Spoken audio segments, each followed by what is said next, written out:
Thank you. Thank you very much, Miroslav, for inviting us here at the Digital Innovation Hub at COP27. This is a really interesting hub because it's a collaboration between the Climate Change Coalition, GLOCHA, IAAI, and other partners. So we are very honored to be able to be here today to talk about the um, Climate Change Coalition and its new 5-year strategy and the launch of its labs. So, Miroslav, could you tell us a little bit about the hub, the pavilion, and the Climate Change Coalition? And then we'll introduce Tom Bauman. Bravo. Thank you very much, Catherine. Hi, everyone. Greetings from Sharm el Sheikh, Egypt, COP27. As Catherine has said, this is the Digital Innovation Pavilion. It's a space for digital solution providers to come and to present what they have in terms of ideas and innovations and solutions and approaches that will help the global community to effectively implement the Paris Agreement. And yeah, so digital solution providers come together with climate action community, global climate governance community, and this space has been is hosted by IAI GLOCHA, Austria-based civil society organization, and the Climate Change Coalition, which we are a proud founding member of. And we have partners, wonderful partners like the Global Sustainable Digital Finance Alliance, and we have co-hosts like Unique Network, NFT platform for the Polkadot and Kusama blockchain ecosystem, and then we have the HBAR Foundation, and we have the Carbon Market Exchange and Sustex, and a wide range of event partners. And we are quite happy how positive the participants here of the COP respond to our offers, and also we have this virtual participation because digital innovation, one of the big contributions of this is to enable virtual participation, open up the process. And Tom Bauman, our friend across the big lake, he is also virtually with us. And happy to have everyone here, and giving back to Catherine and to Tom. Thank you. I actually should have introduced myself as Catherine Foster, the Executive Director of the Green Digital Finance Alliance and a long-time member of the Climate Change Coalition. We're very honored to be partnering with the Climate Change Coalition and with the Hub. So with that, I just want to pass it over to Tom to talk us through a little bit about the Climate Change Coalition, its history, and where we're going. Thanks very much, Catherine and Miroslav. The background information on the pavilion and how we came here. It's fantastic to see the development of the pavilion and its launch yesterday at COP27, and I'm sure it's going to be a feature going forward in future COPs because it provides such huge value for stakeholders. Not only people that have the opportunity to get into COP, but the many other stakeholders who would like more options to keep pace with what's happening at COP and to share more information. I want to say first, hello from Ottawa, Canada. I'm joining remotely. My name is Tom Bauman, and I chair the Climate Change Coalition. I've been fortunate to be working with Miroslav as strategic director and also with Catherine Foster for many years, and thrilled that today we'll be launching the first in the series of new climate change labs. The Climate Change Coalition was founded 5 years ago, and we are celebrating our 5th anniversary here at COP27, or there at COP27. And during those years, the CCC grew from an initial 12 organizations who founded it to over 360 organizations now in 69 countries. So truly a global and multi-stakeholder network for stakeholders wanting to use emerging technologies, including blockchain, but others like IoT and artificial intelligence and so on, to support transformative and ambitious digital climate innovations to achieve the Paris Agreement. When we first started, the CCC structure followed very much the ethos of blockchain and emerging technologies, meaning very decentralized, very distributed, and coalition members could self-organize into member-driven initiatives.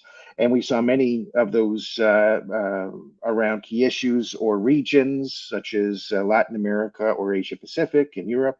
But with COP27, and it being our 5th year anniversary, we did a thorough stock take of the membership through a number of surveys on strategies and priorities to help develop a new strategy that would guide us on our path forward.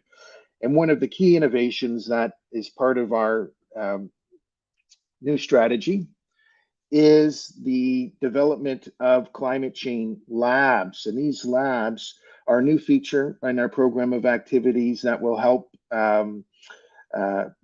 more structure and enable more effective management of members collaborating on shared activities, shared interests and activities. So for example, whether it's research, developing any of the frameworks or standards that would support, as well as some of the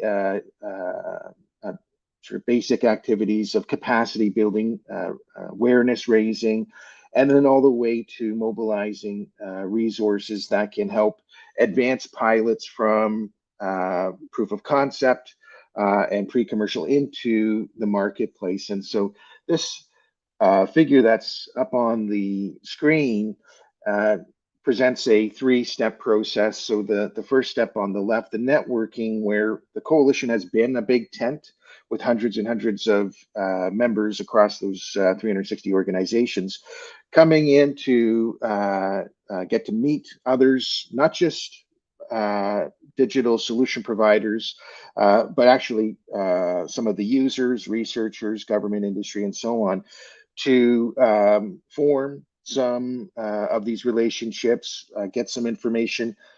That has been a open and free access for organizations to join. That's now being complemented with the development of labs. And during COP27, we're going to launch 3 labs. And today we're starting with digital finance, which is the most, or I should say, the top priority among the membership. And there's other very high priorities as well, but digital finance, it has grown to overtake mitigation, for example, as a top priority amongst the membership. And so we're thrilled to have a partnership taking shape now with Catherine Foster as Executive Director at the Green Digital Finance Alliance as the lead partner with us in creating a digital finance lab that is truly representative of the diversity of interests for using digital finance in the context of climate in particular. And there's just so many ways that it could be used. There's so many innovations, but really bringing together all of those evolving elements, as Catherine and I like to phrase it, as synergizing or integrating, and then being able to amplify those activities. That's one of the major goals of these labs for each of the topics that they are going to be focusing on. And so for today, we are starting the conversation on why are we doing this lab, and Catherine can provide ample overview evidence of what's happening in digital finance, more broadly for green, but also in climate, and what is the rationale for this digital finance lab? What are some of the challenges that we can tackle? Who can we be working with? And start to convey an outline of our roadmap or work plan for the coming months as it relates to digital finance. So very excited that we have this opportunity in the pavilion to start this, make this launch announcement and start the process of formulating these climate change labs over the course of COP27. I hope I've come through loud and clear for everyone there. I'm not sure if I was put on mute on the other side because of the noise, so I will ask Miroslav, is it all loud and clear so far? Thank you, Tom. We heard you loud and clear and are really pleased to have had you join us, at least virtually. Wish you were here in person, but the spirit of the Climate Change Coalition is strong. We have a number of members walking around COP27 and doing much more than walking. They're actually, walking the talk, as they say. They are implementing, they are collaborating and creating synergies across solutions. And that's exactly what we want to do here with the Climate Change Labs. And as you said, for me, the Climate Finance Lab is a really important step, because I think what we've seen over the last few years with the emerging technology agenda is, and the solution space, is that it has been a very fragmented solution space. And there's been silos between the emerging technologies coming out of the finance sector. We talk about fintech, for example. And then we have green finance, which hasn't really fully digitized, but has like the frameworks and the tools that we do need to scale up. And then on the other side, we have this incredible ecosystem with the Climate Change Coalition. As you said, I think over 360 members now that are building out various solutions for emerging technology for climate and sustainable development. And it is such, as you said, it's diverse. It's across regions, it's across demographics, it's across sectors, and also business models. We have every type of business model that is imaginable. We have nonprofits, for-profits, we have other networks. So it's a network effect that we're looking for here. And what I really hope that we can do with the climate lab, with the Climate Finance Lab, is actually, as you said, make synergies between those solution spaces, across those sectors, across those silos, really integrate new models, bring people together for that type of collaboration, and scale the impact. This doesn't necessarily mean that we're scaling one or two solutions specifically. It's about scaling the integrated impact. Yeah, I fully agree with you, Catherine. Just to highlight some of those solutions that are coming forward, like DeFi and ReFi technologies for digital assets and tokenization.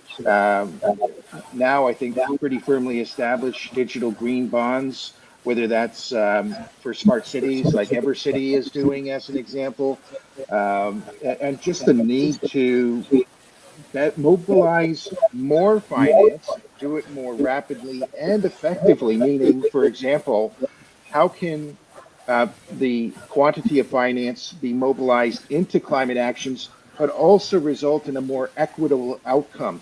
And so that whether it's new sort of wealth that's being generated by positive climate actions, shared more equitably across stakeholders, whether that's developing countries or anywhere in the world, and to better provide more tools to enable the climate entrepreneurs, as well as citizen and youth stakeholders as well, to help monetize actions that have been thus far outside of effectively compensated as important elements of the as change agents for transforming more rapidly the transition to a net zero state. No, absolutely. And I think that speaks to the ecosystem that we have, the incredible network we have. And one of the dialogues that we've been having at the Hub today is about multi-usages of the data sets and of the technologies that we're seeing here, because often they've sort of grown out of one core sector or one core use case. And this is what we want to be able to do, is to say, actually, yes, we can now layer that up into financial solutions, into investment solutions, into frameworks, into reporting frameworks, etc. So to me, this is really the opportunity to do that. And this lab, in terms of how it's going to be governed, how it's going to be run, we're still in sort of the stage of actually ideating around that. And I think we welcome core members of the CCC to come forward and help us develop the programs and what we want to accomplish, as well as how we're going to accomplish that. What I like to think of is this is sort of a think do tank, and that it's going to be user driven, it's going to be member driven. Yeah, I agree. Having an agile, almost evergreen process of ideation, because we want to have some stability with the work plan, but inherently into that process is to welcome more and more of these participants. So give it an example. I know COP27 has been very closely associated with the issue of adaptation, resilience, loss and damage, and climate justice. Often the focus on finance has been primarily mitigation, which is understandable to try to avoid making the problem any worse. However, there's an obvious need to better address adaptation, resilience, loss of damage, and so on. And so how to bring in some of the areas of climate that aren't as built up, they're at an earlier stage within a cohesive framework, because climate is, SDG number 13, and it needs to be cohesive and consistent with the rest of the SDGs and beyond climate. So I think that's a really important advantage or benefit of the GDFA, is that it has this larger scope, right? And that climate is what we develop needs to have consistency with the rest of sort of the green ledger and green activities. Absolutely, thank you. Sorry, go ahead, Miroslav.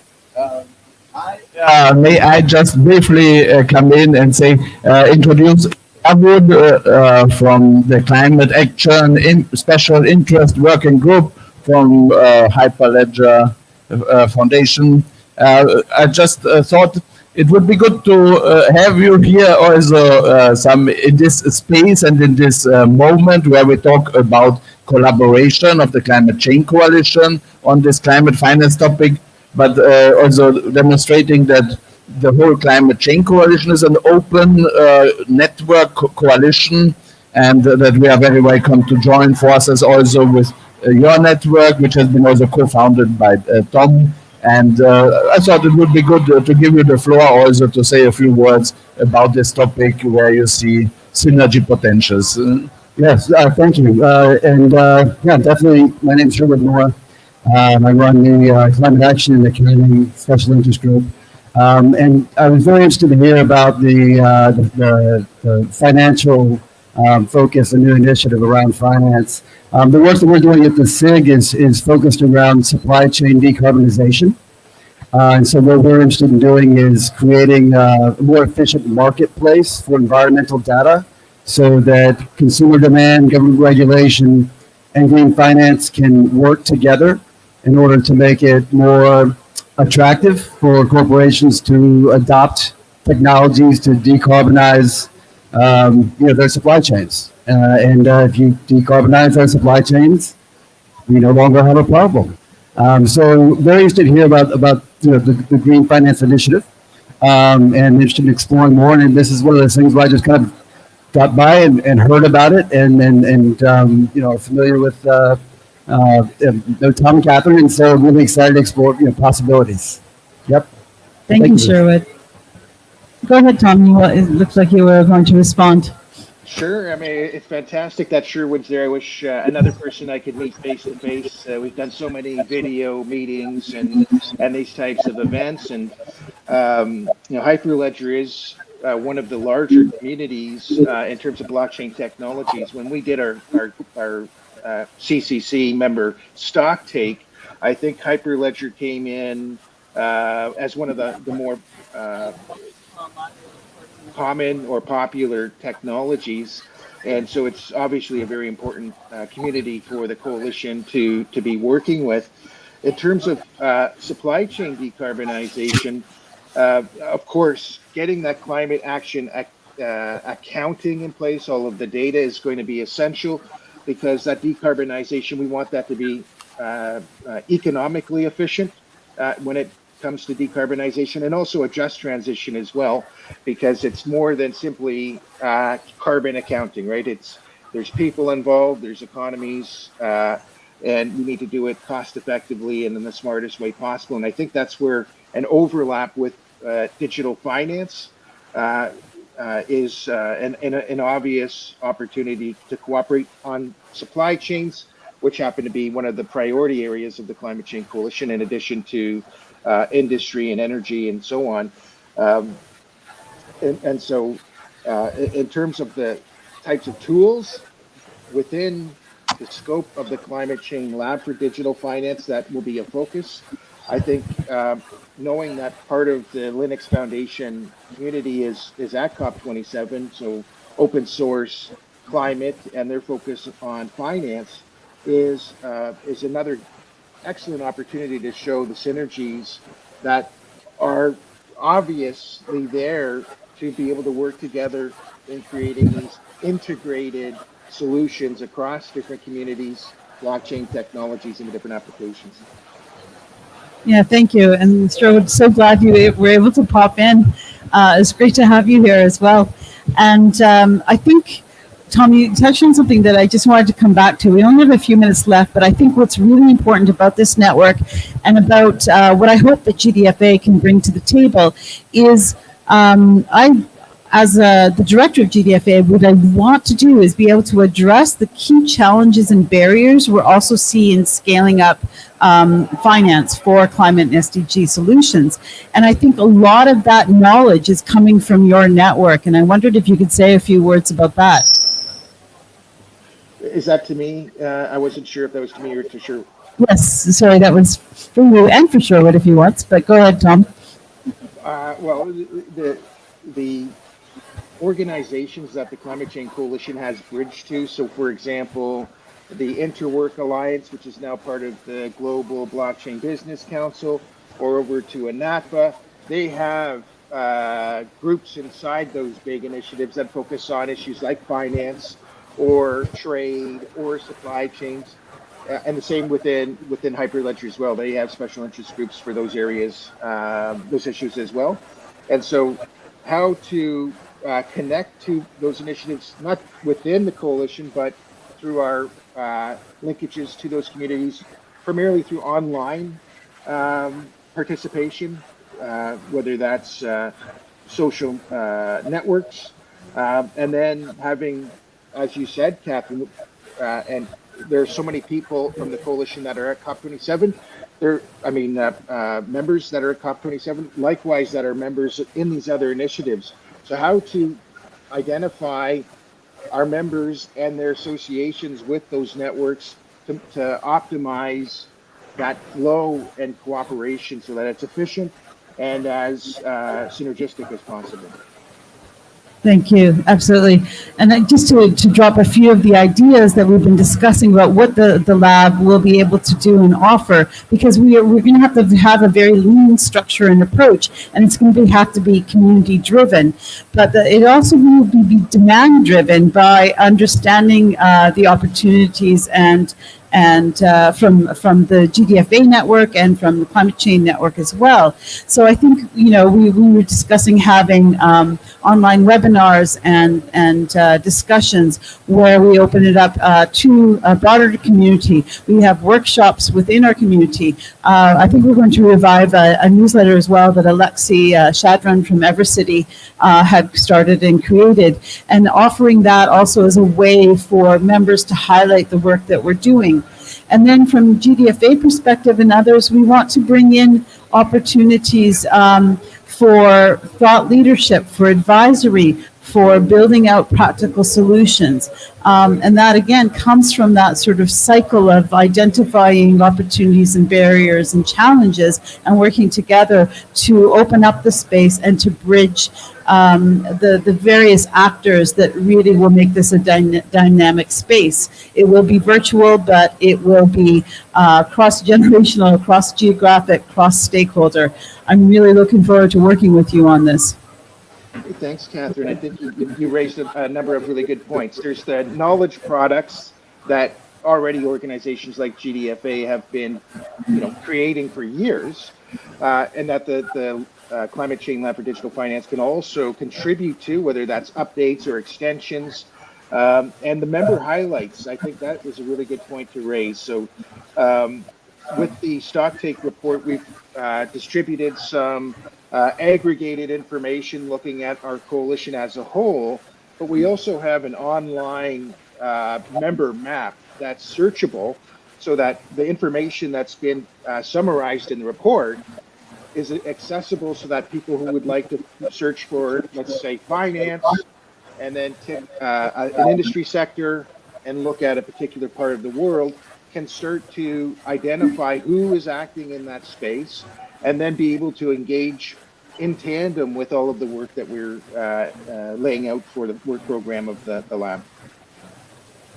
Absolutely, and I'm just thinking, this absolutely aligns with what the UNF Climate Change Global Innovation Hub is doing. So building out the platform of platforms of solutions and opportunities. So I think we're all moving very much in that sort of synergistic approach to actually innovating, and I'm really looking forward to those next steps. I also think we can be sort of not a clearinghouse per se, but an opportunity. One of the structures that I really admire in the EU is like this Horizon grant cycle structure, where they bring stakeholders together on platforms to actually exchange information and identify grants and opportunities to work together. And I think that's something that the Climate Change Coalition is really well placed to do. As you're saying, we have such a robust knowledge base and not just thought leadership, but actual practical application. So I think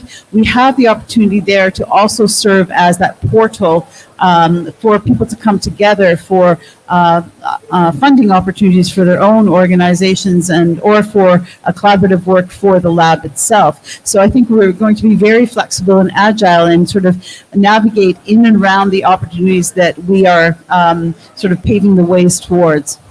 Yeah, really excellent point to make. Thank you very much, Catherine. I think that's probably one of the key drivers or benefits that some of the not just Climate Change Coalition members, but other partners, organizations will want to avail themselves and more successfully identify and secure the resources, whether it's the funding grants or other resources as well that are part of the package that will facilitate deployment of these solutions into the marketplace. And on that point, because I know we're running out of time very quickly, I'd like to take the opportunity to express my thanks to Catherine as well, because just as an example, the whole stock take report, the strategy process or new strategy, that happened as a result of some grant funding that Catherine was able to help identify and put the coalition in front of from the Social Alpha Foundation to recognize their contributions, and also from Novosphere Canada, the not-for-profit that matched that funding. And Novosphere is the entity that hosts the Climate Change Coalition